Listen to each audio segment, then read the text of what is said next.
Paolo Avellino, nagpakilig ng mga fans sa UK post. May hidden message nga ba para kay Kim? Kim Pao Nation, nabuhay sa huling slide ng IG post ni Paolo Avellino. Kim at Paolo, jogging goals na naman pero Paolo, muli na namang nagpa-mysterious sa group photo. Tara, kwentuhan muli tayo.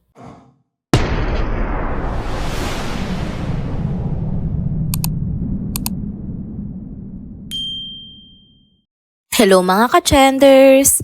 Welcome back muli sa ating channel. Kung bago pa lamang kayo dito, huwag nang kalimutang mag-like, mag-subscribe, at i-hit na rin ang bell notification para lagi kayong updated sa mga balitang trending at napapanahon.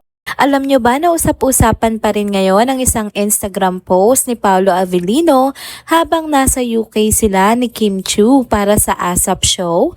Nag-upload kasi siya ng ilang photos mula sa nasabing trip, pero ang pinaka nakapukaw ng pansin ng mga fans ay yung huling slide na isinama niya. Simple lang tingnan sa una pero sa mas malalim na pagtingin, parang may nakatagong mensahe nga si Paolo. Makikita doon ng isang sculpture na may nakaukit na salitang truth sa leeg. At dahil dito, maraming netizens ang agad nag-speculate. Para sa kanila, hindi lang basta random art piece ang sinama ni Paolo sa kanyang post. Parang low-key confirmation daw ito ng relasyon nila ni Kim Chiu. Kilala naman natin si Paolo, tahimik pero malalim mag-isip.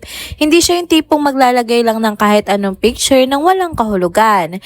Kaya ang interpretasyon ng karamihan, gusto niyang ipaalam na lahat ng nakikita natin at naiisip patungkol sa Kim Pao ay may katotohanan. Sa madaling salita, totoo sila. Hindi lang sa screen, kundi pati sa totoong buhay. Dagdag pa dito, may mga fans na nagsabi na baka hindi lang nila maamin publicly dahil pareho silang may mga kasunduan at commitment sa kani-kanilang mga endorsements at proyekto. Pero kahit hindi pa nila diretsong sabihin, panatag pa rin ang supporters na in a relationship na talaga ang dalawa. Kung titingnan din natin ang personality ni Paolo, bagay na bagay yung ganitong subtle messages. Yung tipong akala mo simpleng post lang, pero kapag binasa mo ng mabuti, may malalim na ibig sabihin pala. Yun ang dahilan kung bakit mas lalo pang nagiging interesting at magical ang tandem nila ni Kim Chiu. Parang laging may paandar, laging may pasabog, kahit sa pinakasimpleng bagay. Kung iisipin, hindi na rin bago sa mga fans ang ganitong style ni Paolo. Madalas na siyang nagbibigay ng mga pahiwatig either sa mga photos o sa mga sagot niya sa interviews. At ngayon, itong post na ito na may truth ay naging sentro nga ng mga usapan online. Sa dulo, makikita natin na mas tumitibay ang paniniwala ng maraming tao na mayroong namamagitan na kina Kim at Paolo. Hindi man nila diretsong sabihin, sapat na raw yung mga maliliit na gestures at clues para makumpirma ng mga fans ang matagal na nilang hinala. At itong mas nakakatuwa, imbis na mabawasan ang kilig dahil hindi pa sila umaamin, mas lalo lang silang nagiging exciting para sa mga sumusuporta. Kasi may thrill, may misteryo at may mga ganitong pa-surprise na parang hindi inaasahan pero biglang nagpapakilig ng sobra. Next topic naman tayo mga ka-trenders. So alam nyo ba, nag-jogging na naman sina Kim Chiu at Paolo Avellino nitong nakaraang linggo. At as expected, agad na namang naging trending ang dalawa sa social media. Kung titingnan nyo nga yung mga photo, kasama nilang iba pang running buddies nila. Chill lang ang vibes ng group. Pero syempre, ang pinaka napansin ng netizens ay yung matchy-matchy na outfit ni Kim at Paolo. Halata na naman na coordinated ang peg nila kasi parehong sporty, parehong fresh tingnan at parang ang saya lang ng banding nilang dalawa. Pero ito nga nakakatawa at interesting part kasi habang nakangiti at nakapost ang lahat para sa group photo, si Paolo Avellino biglang nag-cover ng mukha niya gamit ang towel. Oo, as in tinakpan niya ng buo yung face niya. Kaya syempre, naging usap-usapan na naman ito online. Ang iba natatawa, ang iba curious kung bakit kailangan pa niyang gawin yon. Kung iisipin, hindi na nga bago ito para kay Paolo. Kung matatandaan nyo, ilang beses na rin siyang nahuli sa camera o group photo sa tinatakpan ng mukha niya. minsan cap, minsan shades, at minsan jacket o towel nga ang gamit niya. Para bang trip niya lang gawin, kumbaga signature move na niya para mag-iwan ng konting misteryo. Kaya naman yung ibang netizens, hinala nila na parang pang-asar na rin daw ito sa mga bashers, na kahit anong gawin niya ay may nasasabi pa rin. Imbis na sumabay siya sa drama, ginawa niya na lang nakakatawa at light lang ang dating. Kung babasahin mo nga yung mga common na reaction online, hati na naman ang mga opinyon.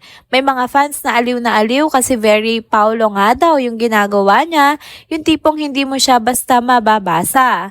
May iba namang medyo inis kasi daw bakit kailangan pang takpan ng mukha kung pwedeng magpakita na lang ng normal. Pero at the end of the day, mas nangingibabaw yung curiosity at yung tawa ng mga tao. Kasi nga kakaiba yung trip na yon ni Paulo.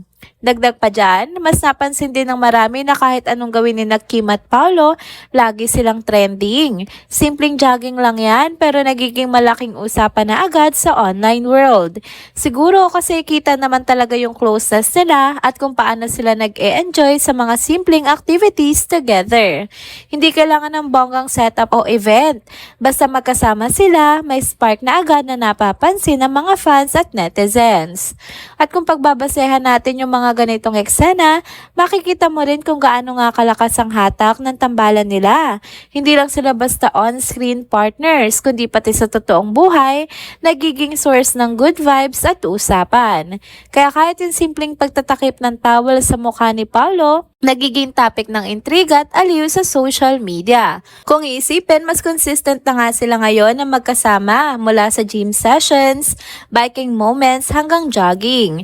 Nakakatuwa lang isipin na may healthy routine silang dalawa at the same time nagiging bonding moments din nila ito. At syempre, hindi nakakaligtas sa mata ng fans ang bawat detalye, lalo na kung may konting paandar gaya ng towel moment ni Paulo. Lalo na kung may konting paandar gaya ng towel moment ni Paulo. So ayan, jogging goals na naman sina Kim at Paulo. Nakaka-inspire din na makita na active sila at consistent sa ganitong lifestyle. Pero higit sa lahat, nakakatawa at nakakakilig din panoorin kung paano nga sila nagiging natural lang. Kahit may mga bashers na laging nakaabang. Ang ending, sila pa rin yung panalo kasi sila yung pinag-uusapan. Sila yung trending at sila rin yung kinakikilig-kiligan ng marami. And there you go mga ka-trenders. Dito na po muna nagtatapos ang ating isa na namang trending video update. Salamat sa inyong pagsubaybay at pagsama sa akin hanggang sa dulo ng video na ito. Pero bago kayo umalis, huwag niyo pong kalimutang mag-like, mag-comment, mag-subscribe at i-hit na rin ang bell notification para lagi kayong updated sa mga balitang trending at napapanahon. Kita-kits po sa susunod na video. Paalam!